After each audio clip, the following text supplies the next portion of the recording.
Good morning, and we are in chapter 6 of 3rd Nephi, and we've just had the people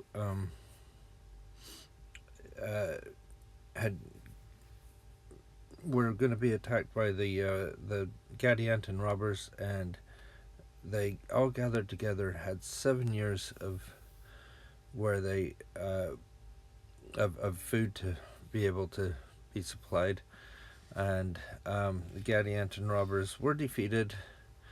And now we are in a time of prosperity, and they had much joy to the gushing out of many tears, is what it says. And now it came to pass that the people of Nephi, of the Nephites, notice how it says this, came to pass that the people of the Nephites. Now remember, Nephites at this point were the more righteous Lamanites had come up and joined with the Nephites to the point that they were pretty much indistinguishable from the Nephites. And so that made one body of Nephites. It doesn't say much about any other Lamanites, but it seems that the Gadianton robbers had overrun those anyway, and so probably all Gadianton robbers at this time. Now it came to pass that the people of the Nephites did all return to their own lands in the 26th year, every man with his family, his flocks and his herds, and his horses and his cattle, and all things whatsoever that did belong to them. And it came to pass that they had not eaten up all their provisions. Therefore they did take with them all that they had not devoured, of all their grain, of every kind, and their gold, and their silver, and their precious things, and they did return to their own lands, and their possessions, both on the north and on the south, both on the land northward and the land southward. I think this is just amazing. They just we still have everything, we haven't been hurt by this. And they granted unto those robbers who entered into a covenant to keep the peace of land, who were desirous to remain Lamanites. See, this is a difference here, because now we've got Gadianton robbers that identify as Lamanites. Lands according to their numbers, that they might have with their labors wherewith to subsist upon. And thus they did establish peace in the land. Isn't it interesting, just this dynamic that they can covenant, and notice the word covenant there, and we will get to covenants again. Remember at the end of last chapter, Mormon talking about the covenants the Lord makes with us, and he stresses the covenants quite a bit, about 7 or so times. And now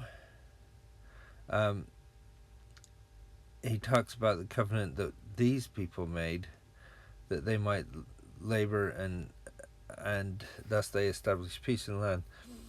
And the people live their covenant, even the Gadianton robbers who do this. And they began again to prosper and wax great. And the 26th and 27th year passed away, and there was great order in the land, and they had formed their laws according to the equity and justice. And there was nothing in all the land to hinder the people from prospering continually, except they should fall into transgression. I should have put a highlight on that, except they should fall into transgression. So there's nothing hindering them. They could do whatever they wanted.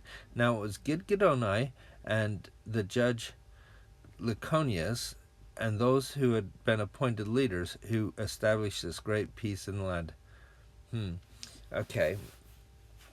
So this is Lyconius. Lyconius, it's almost 30 years that he's ruled, because the first part that we ever hear about Lyconius is in first chapter of 3rd Nephi, when Christ should come. And I could probably give a whole different thing about this, about Laconius, I think, and some of the things I think. For one thing, Laconius was chief judge. It seems like it's his first year, actually. So they had other judges before that in Nephi 1. It doesn't say it was his first year. It said it was the year of Laconius, which usually means it's the first year that he was chief judge. And we'll see that later on as well. So if he was appointed then, he was appointed at the time that there was this idea of everybody would be killed on a certain day if the sign of Christ's birth had not happened. I always wonder, was he one of the judges that was bringing this into being, saying, yeah, let's kill him? And then when the sign came, he was one of those that fell down as if he was dead and repented and became such a great man? I don't know, but it seems like if they were able to be powerful enough to say that they were going to kill everyone, that they had to have the power from the top. But that's just one thing. It could have been that Laconius was one of those that would have been killed, and they would have appointed a new chief judge after him. I don't know.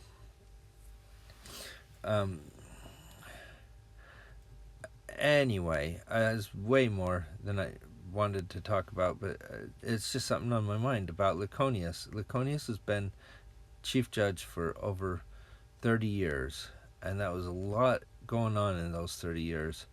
A lot of things, and a lot more is going to go on in a second. But for now, and for the, 4 or 5 years that they were all gathered together against the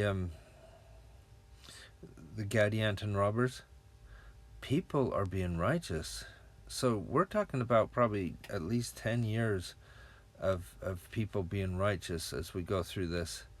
But the chapter really makes it seem like they 1 minute they're good and 1 minute they're bad. And we'll see how that works. I like to compare it with what's happened in our lives. For instance, in 5 years, for instance, we're just talking about them starting, and it'll talk about down here in 9, the 28th year. I think they finished the war in the 25th year, if I remember right. So this is 3 years later.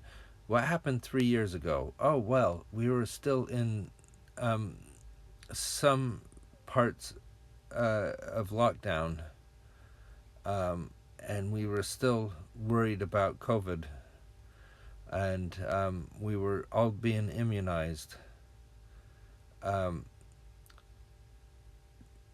A lot of things have happened in our lives since then, and it makes a big difference. I think 3 years, I don't think Russia had attacked Ukraine yet, but it was very close to that time. So there's things that have happened and things that will happen, and it's just interesting to see how we put it in perspective of how many years we're talking about here. Right now, they're in a really good place. Let's finish reading. Okay. And also, I found it interesting, it said, and those who had been appointed leaders. We'll get to that a little bit later. And it came to pass that there were many cities built anew, and there were many old cities repaired, and there were many highways cast up, and many roads made, and led from city to city, from land to land, from place to place. And thus passed away the 28th year, and the people had continual peace. But it came to pass that in the 29th year there began to be some disputings among the people, and some were lifted up unto pride and boastings because of their exceeding great riches, yea, even to great persecutions. So now we're starting to have a division again. And it's not looking good. And there were many merchants in the land, and also many lawyers and many officers. How do they pay for all the lawyers, you know? Anyway. And the people began to be distinguished by ranks according to their riches and their chances for learning. Yea, some were ignorant because of their poverty, and others did receive great learning because of their riches. And I think I could talk a lot on that as well, but I'll try not to. Because we always are trying to even it out and trying not to have this, but it still keeps popping up, even in our time. I've seen. I've worked when I was working in the schools. I worked in Oxfordshire, which is renowned for their private schools and all of the things, the best learning opportunities. A lot of boarding schools and all these things. But I worked in a school that was a public school, and I remember that in that school, those were the people who just couldn't quite make it into the top schools, and they were kicked out basically into this school, and the quality of learning materials and things was way down because they were living in a rich area, so they didn't get central government funding like other places. And that's where I got to learn how to write on a chalkboard and on a whiteboard so well, rather than relying on a nice smart board or something like that. That came later in a different school. So you can see that there is there can be this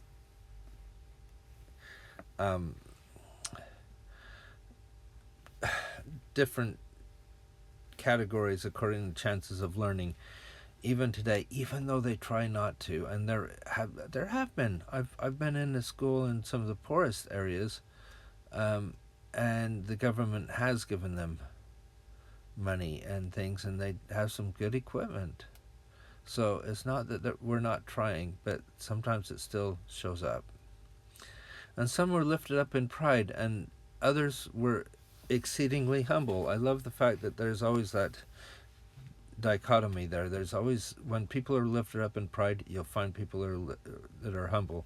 And some did return railing for railing, while others received railing and persecution and all manner of afflictions, and would not turn and revile again, but were humble and penitent before God.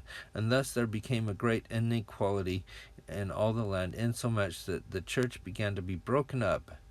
Yea, insomuch that in the 30th year the church was broken up in all the land, save it were among a few of the Lamanites, who were converted unto the true faith, and they would not depart from it, for they were firm and steadfast, immovable, willing with all diligence to keep the commandments of the Lord.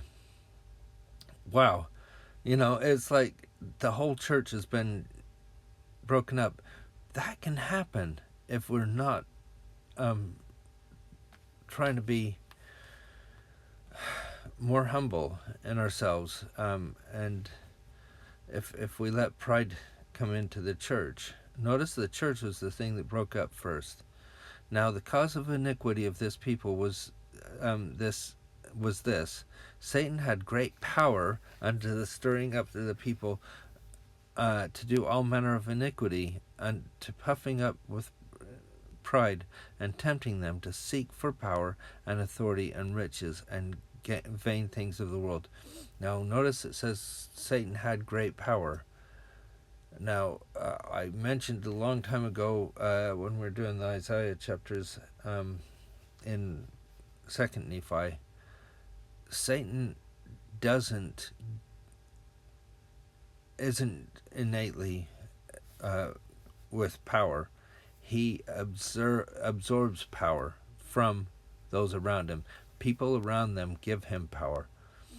And that's how he got his power. And they're letting him have that by puffing up with pride and them seeking power and authority themselves. And thus Satan gets that power. And thus Satan did lead away the hearts of the people to do all manner of iniquity. Therefore they did enjoy peace but a few years, and thus in the commencement of the 30th year, the people having delivered up for the space of a long time to be carried about by the temptations of the devil, whithersoever he desireth to carry them, and to do whatsoever iniquity he desired they should, and thus in the commencement of this, the 30th year, so this is about 5 years after they'd disbanded, they were in a state of awful wickedness. Now, they did not sin ignorantly, for they knew the will of God concerning them, for it had been taught unto them. Therefore they did willfully rebel against God. And now it was in the days of Lyconius, the son of Lyconius, notice, for Lyconius did fill the seat of his father and govern the people that year. This is the change. We've got the days of Lyconius, the son of Lyconius. And there began to be men inspired from heaven and sent forth, standing among the people in all the land, preaching and testifying boldly of the sins and iniquities of the people, and testifying unto them concerning the redemption of the Lord, which the Lord would make for his people, or in other words, the resurrection of Christ. And they did testify boldly of his death and sufferings. Now there were many of the people who were exceedingly angry because of those who testified of these things, and those who were angry were chiefly chief judges, and they had been high priests, they who had been high priests and lawyers. Yea, all those who were lawyers were angry with those who testified of these things. The Book of Mormon isn't kind to lawyers. Sorry if you're a lawyer, but it's not kind to lawyers. Now there was no lawyer, nor judge, nor high priest that could have power to condemn anyone to death, save their condemnation was signed by the governor of the land. Now there were many of those who testified of the things pertaining to Christ, who testified boldly. I love the word boldly, who were taken and put to death secretly by the judges, that the knowledge of their death came not unto the governor of the land until after their death. Now behold, this was contrary to the laws of the land, and that any man should be put to death except they had power from the governor of the land. Therefore a complaint came up unto the land of Zarahemla to the governor of the land against the judges who had condemned the prophets of the Lord unto death, not according to the law. Now it came to pass that they were taken and brought up before the judge to be judged of the crime which they had done according to the law which had been given unto the people. Now it came to pass that those judges had many friends and kindreds, and the remainder, yea, almost all the lawyers and high priests did gather themselves together and unite with the kindreds of those judges who were to be tried according to the law. Now here's what I was talking about. We're going to talk about covenants again. And they did enter into a covenant, one with another, not with God, yea, even unto that covenant which was given to them of old, which covenant was given and administered by the devil to combine against all righteousness. See, again, he mentions covenants several times, but I put them in gray because this is not a covenant to God, it's covenant to the devil and to themselves. Therefore they did combine against the people of the Lord and enter into a covenant to destroy them and to deliver those who were guilty of murder from the grasp of justice, which was about to be administered according to the law. And they did set in defiance the law and the rights of their country, and they did covenant one with another to destroy the governor and establish a king over the land. They keep wanting a king. That the land should no more be at liberty, but should be subject unto kings. Sometimes they forget where their blessings come from. So at the end of yesterday's chapter, we were talking about covenants of the Lord and the beauty and the great blessings that come with those covenants that the Lord gives. Today, we see what happens when Satan gets hold of people and they make covenants with him. And we will see more tomorrow. But let's finish on one note, and that is Lyconius was a great guy. No matter how he might have started or how it may have been, we don't know.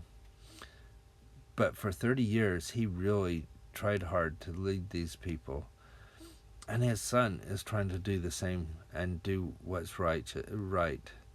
And maybe we can just try to be as steady as Lyconius was in the things that we do. And I hope you have a good day, and we'll see you.